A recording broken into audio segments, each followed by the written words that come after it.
Production funding for Sports Files is made possible in part by Infinity of Memphis has moved to Germantown Road, just half-mile north of Wolf Chase Galleria, and is proud to support WKNO for its quality broadcasting and service to our community. Quality and service? No wonder Infinity of Memphis feels at home on WKNO. the WKNO Production Fund, the WKNO Endowment Fund, and by viewers like you. Thank you. My guest today on Sports Files is Major League Baseball umpire Andy Fletcher.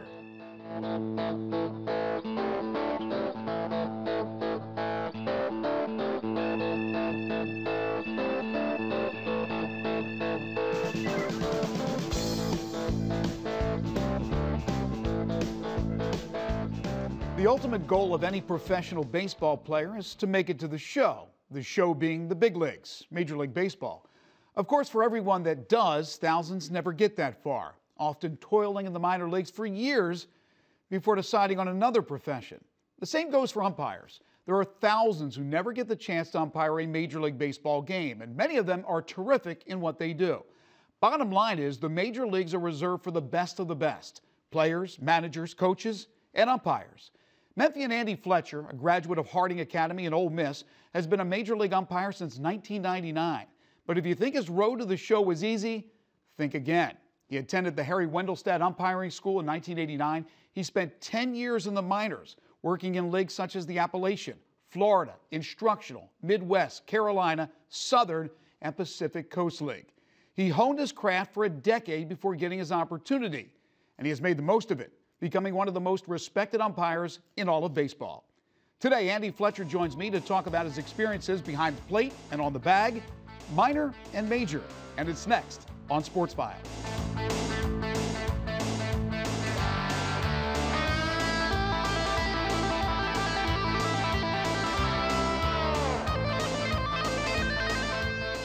Andy, great to see you. Thanks so much for being on the show. It's great to be here. All right, with all the snow, more snow today as we tape, you're pretty excited to get to Florida right next week. Absolutely. Couldn't come fast enough. No, I love being at home. I enjoy the season a lot, but also like being at home with my family. Absolutely. You don't get a lot of time off. It's a long baseball season, so you got to take advantage of that. Spring training is for players to get back into shape, to get ready for the season. Is that the same for umpires? Are you actually rusty, not having done a game in a long time, and you really need that to get ready for the regular season? Absolutely. Players have asked me before. I remember Derek Jeter coming over one spring training and asking me how many plate jobs I felt like that we needed to get back into mid-season form, if you will. And I think after three or four plate jobs, you're ready to go. But the first couple are kind of hit and miss sometimes in spring training. But they don't give you any leadway, do they? If it's a tough call, or do they in spring training? No, in spring training it's pretty lax. Everybody's pretty easy because they're doing the same things. They're trying to get their feet wet again as well, and they know we are too. I want to talk about some of your years in the minors, but you started out in 1999 in Major League Baseball, in the National League. Of course, now you cross over, you do games in the American League, National League. What was your welcome to the big leagues moment? I think my second plate job in the big leagues really opened my eyes. It was in Atlanta, and it was Tom Glavine was pitching against Randy Johnson, and that year the Diamondbacks and the Braves were fighting for playoff spots. And we were late in the year. We were in September. It was a Sunday afternoon game. I think it was a nationally televised game. And it was, I remember after the game was over with, I don't remember a lot about that game, but I flew that night to Miami. And I got to Miami and I went to get a bite to eat, and I walked into this place and there was a replay of the game on. And everybody was kind of glued to the TVs watching it. And I thought to myself, oh my gosh, that's me right there. Right. And that's when I realized really almost what had happened. I know you get into a zone, like a player gets into a zone, an athlete gets into a zone, but are you ever out there in a moment kind of starstruck, like when it's a Hall of Fame type player or manager or a game that's bigger than a regular season game, like an all-star game that you've umpired in, or last year doing the National League wildcard game? Are you ever in that, wow, look what's going on here? Not really. Maybe for a second, just at the beginning. But then it quickly becomes just another game. If you can't get caught up in that kind of thing and do your job properly. You just can't do it. All right, baseball has been pretty much the same game from when we were kids, except, we were talking about this before we started taping, replay. Replay has changed everything. They are talking about new rules that'll be implemented for the speeding up of the game this year, and we'll talk about that in a second. But I know that you spend a number of weeks with your crew in New York City overseeing replay. How has it worked so far, in your opinion? And then I want you to tell me about what a typical game is when you're in New York City, or a typical day is, looking at all these games. Okay, first of all, I think it's worked beyond expectations. I think it's just been fantastic. The little mistakes that were made were easily corrected now, and we just move on as if they were never made. I think it's worked out very well. There are a few tweaks that are to be made, and we're going to make some of those, I think, going forward, but they're really few compared to what we thought we would have. A typical day in New York, you're only in the room for 4 hours. And it's like kind of almost like sitting in a control room like here at the station. There's the technician sitting beside you. Each umpire has 2 games if there's a bunch of games going on at one time. 2 games apiece. Generally speaking, 2 games apiece. If something were to happen in one of the games where you thought you're going to go to replay, because we kind of can see in advance what's happening, because you can see the entire field. If they feel they're going to may go to replay, then one of the games slides off to another umpire that's in the room, and you and your technician have one game, and he starts racking and re-racking video, so I can start looking at it. I can ask him to see different angles, different to whether to rewind it or not, how many times to rewind it, how slow to play the video. The one thing they don't do is to zoom in on things. That can distort the actual picture, so we don't zoom in at all. How is the communication back to the particular location of the game and your conversation? Has it been pretty precise? It has been. We don't have a lot. The decisions are made in the room. The umpires in the field come to the headsets and say, we're going to review a play. We want to review a play. This is what we're going to review. In the room, I'll say, okay, I got it. Give me a second, and I'll get right back to you. The technician and I look it over. If there's any other umpires in the room, sometimes they come over and we'll point things out and say, hey, did you see the base move there? Or did you see the ball skip there? So confer with each other. Absolutely. And generally speaking, if there's other umpires in the room, I'll ask for their input before I make a final decision. I'll say, does anybody see anything different? And then, but the final decision is the umpire whose game it is, the replay is going on in. I just touched on this upcoming 2014 season. There's a couple of things they're going to implement. I don't know if it's official yet, to speed up the game. Have you had a chance to look it over, and what do you think?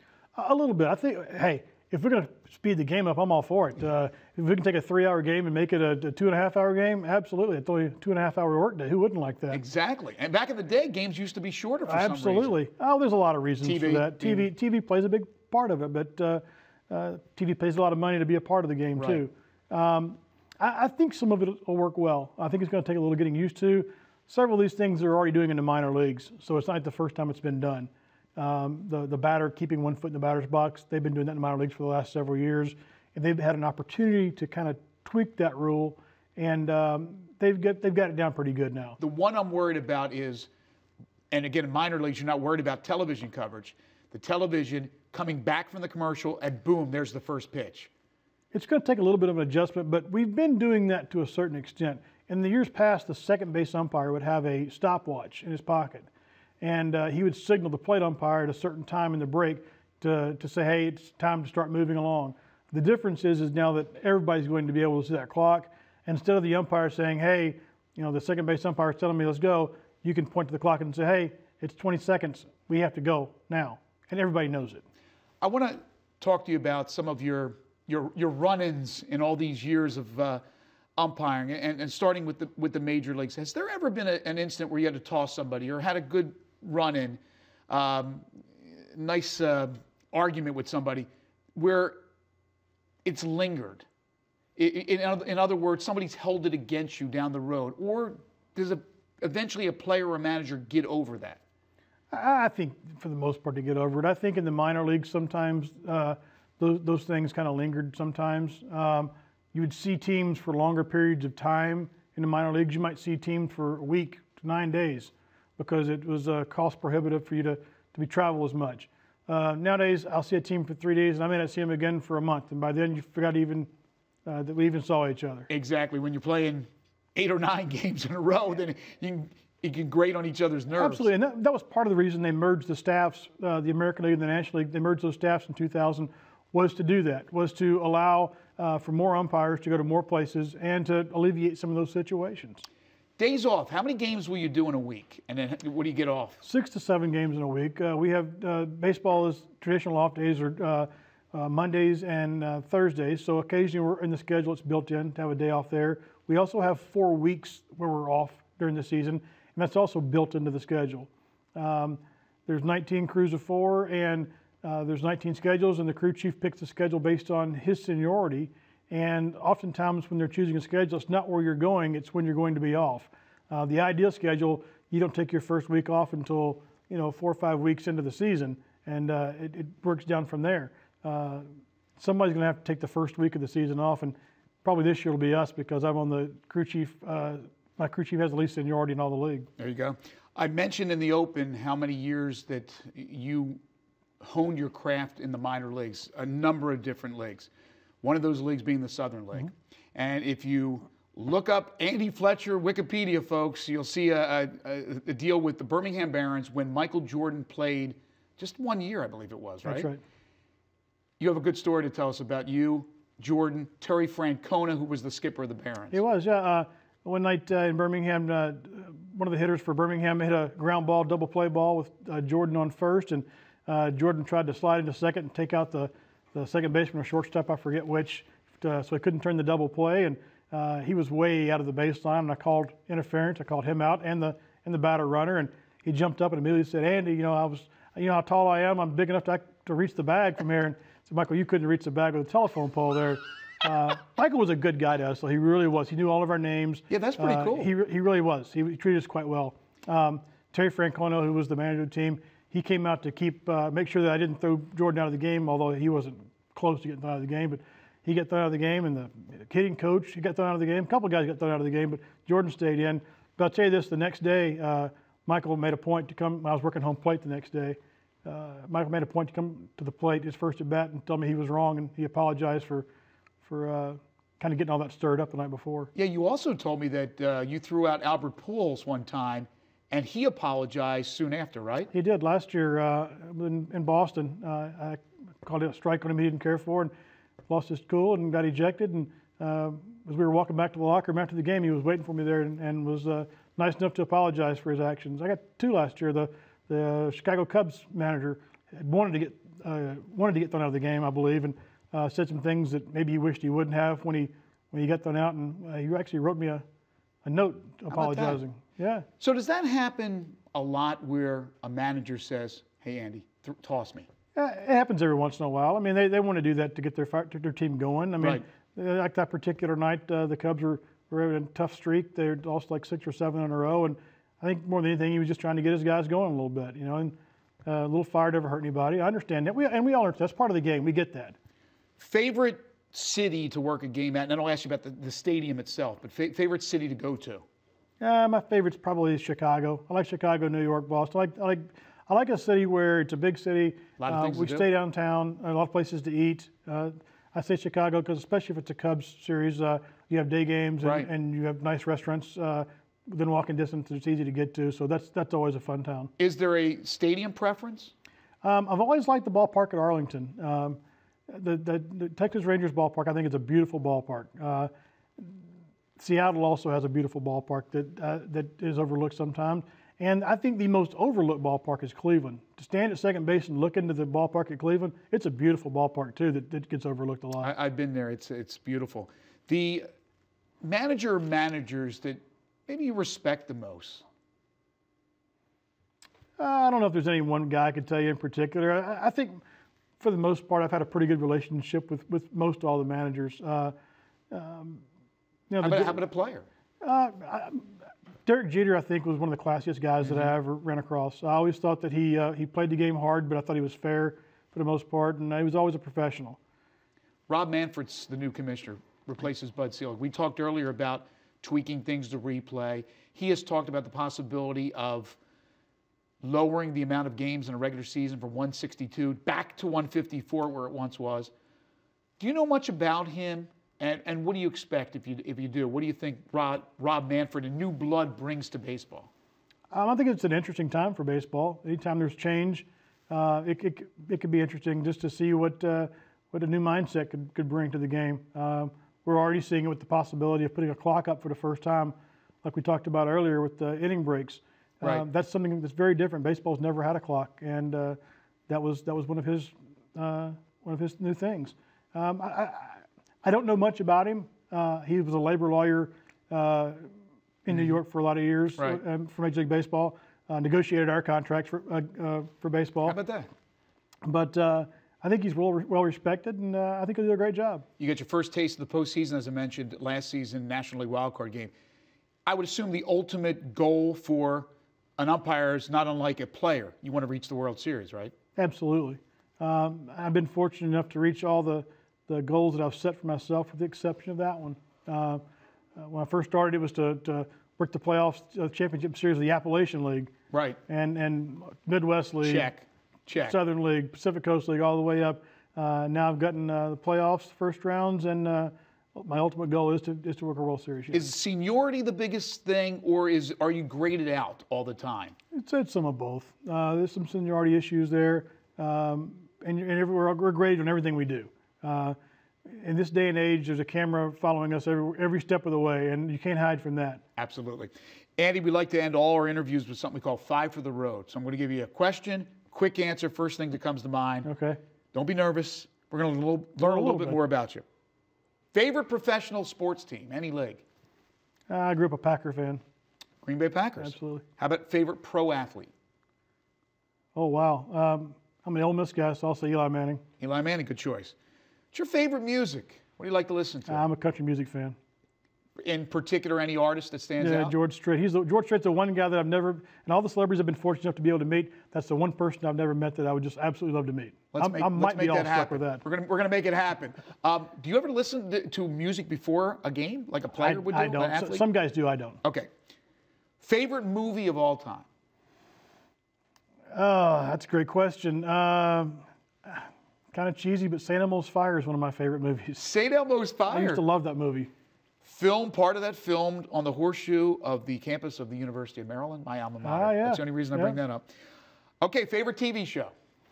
Probably Seinfeld. I could watch that over and over and over again. Yes, and you can, because it's on like 5 times a day on TBS. It's also on in most major league umpires' locker rooms before the game, because it comes on at that time of day. We're all in the locker room before the game. Are you serious? Playing cards or something, and that is probably the #1 show on in every locker room across the country. Well, listen, I know you're getting ready to head down to Florida, getting ready for the regular season. You're always great to us on radio, on the radio show, coming on when we need you. Andy, thank you so much. A pleasure having you on the show. Enjoyed it. That's Andy Fletcher. We'll take a break. Overtime is next.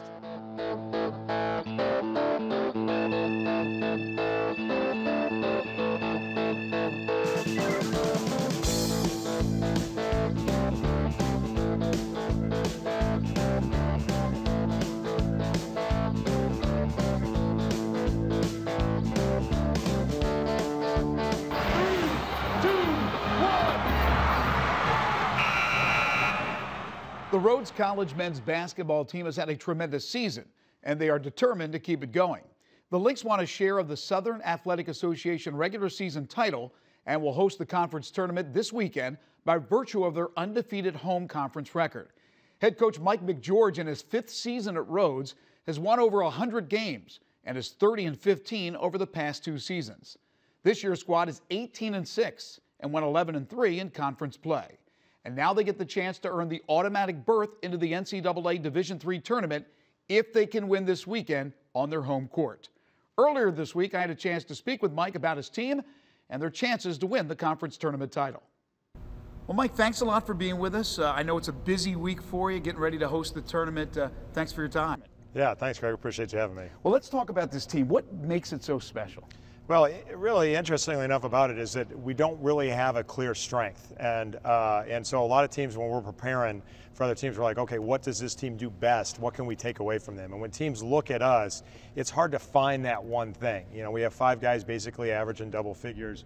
You know, we're really sound defensively, but we don't have a dominant shot blocker. There's no one position defensively that we're great at. We're a solid rebounding team, but we don't dominate the glass. Offensively, we move the ball and find the open man, so whatever teams are giving us, our guys, we have a veteran group, and they're just really comfortable and unselfish. with making reads and finding that open man. So, you know, our greatest strength is just kind of that lack of a weakness or lack of a clear strength. And so it's hard for teams to prepare for us, and we've just been really consistent all year. Obviously, you have that chemistry. These guys play off each other. They like playing with each other. Was it hard to find and discover that chemistry, or was it pretty natural for these guys?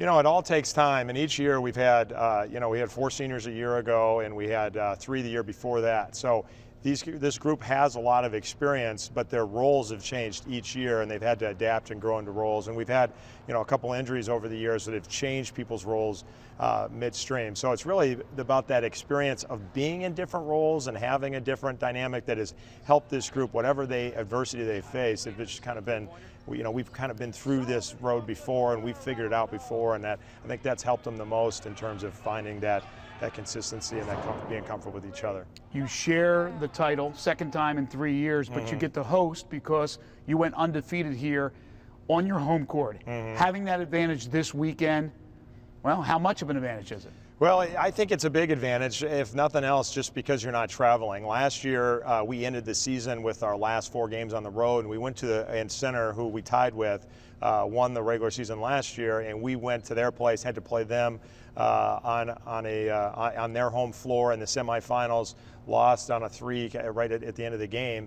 And just the wear and tear of 3 consecutive weekends with that kind of travel, with the academic demands our kids are under, you know, plays a factor. Now, ultimately on game night, you get 40 minutes and you got to outplay whoever it is. Right. But obviously being at home, being able to stay on top of the academics, get the rest in your own bed, and all of those things. And then being on a home floor obviously creates another level of energy for your group as well. As you said, senior-laden team, guys that have played with each other for a while now. With that said, is there a player or two that will be key, that they are instrumental for playing well or needing to play well for you guys to be successful this weekend? Yeah, 2 guys in particular stand out, 2 of our seniors. Drew Miller is a senior from Fort Smith, Arkansas, and he was first team all-conference last year. And he just, you know, offensively, he just has the ability, 6'4" with a 6'7" wingspan, and he just is able to get in the paint and make reads, and he just makes other guys better. And then defensively, in my opinion, he's the best defensive player in our league, and his ability to use his length and his understanding of our defensive concepts and how versatile he is. He can guard, you know, 1 through 4 on the floor. So he just does so many things for us that people don't notice. And then our point guard, Luke Collins, who's also a senior, he's from Birmingham, Alabama. And, you know, when he goes and plays up tempo and gets us out running, and he's kind of the heart of our team, and you know, it just kind of energizes the whole group. And so those 2 are key, and as then all of our seniors and the roles they play. But those 2 in particular, when they kind of are dialed in, we're a pretty tough group to deal with. Year 5 for you here at Rhodes. You mentioned some of the players, Fort Smith, Arkansas, Alabama. Recruiting-wise, do you have to go out of the area? There's obviously academic responsibilities here to attend Rhodes. How seriously do you look at the local kids? Talk about just your recruiting philosophy. Yeah. Well, I think recruiting locally is really important. I think the ability to do that. Memphis has great basketball and it has some great schools, and our starting center Ryan Van Hook is here from town, and so so you know, we're always looking for that local kid. But when you start talking about our academic standards and the cost to attend, you know, we have to cast a pretty wide net to find that right fit. And some things, you know, people don't understand about Division III basketball is the NCAA has a stat where there's 3% of high school seniors that play on their varsity high school basketball team go on to play in a Division I, II, or III school. So, you know, if you take that only 3% are going on to play, and then our academic standards eliminate at least 85% of the student population, it's a pretty elite group of kids that are able to play at this level. And so, you know, we got to stretch pretty big net to find that right fit. All right, final thing for you, Mike. We talked about the philosophy at Grinnell. What is your philosophy, your coaching philosophy here at Rhodes? Well, first and foremost, you know, Rhodes is a great school, and so we get to deal with great kids, and we feel like we're part of the educational process. And so everything we do is about pursuing excellence. We want our guys to pursue it in the classroom, we want them to pursue it on the floor, and we want them to pursue excellence in the community as well. And so we really work hard that whatever we're a part of, whatever we're doing it right, and we're doing it first class in every aspect. And then we're also about building trust. And so, we think that the team dynamic is so important towards athletic success or success in anything you're doing. So everything we do is about building each other's trust, and we want them thinking, whether it's like showing up for class late or sitting in the back of a classroom or staying up late playing video games the night before a game or whatever it is, right. How are my teammates going to respond to this decision? And so when we get guys thinking in that way, then you get a pretty good culture in your program, and we think that sets them up really well for their life ahead. Mike, thank you so much for being with us. Best of luck to you this weekend, and congratulations to get this far to be able to host the tournament this week. All right, thanks a lot, Greg. Appreciate it. The tourney action tips off at 1 p.m. on Friday, while the Lynx hit the hardwood at 6 p.m. It'll be a busy weekend in Hoop City as the Grizzlies return home to face the Clippers tomorrow night at FedEx Forum, while the Tigers will host Tulsa on Saturday evening. And don't forget to catch the replay of the Tigers and 21st-ranked SMU Saturday at 10:30 p.m. right here on WKNO. And one other note for you, Sports Files is changing days and time the next 2 weeks. We'll be with you on Friday, March 6th and the 13th at 7:30 p.m. Until then, have a great week, and we'll see you next time.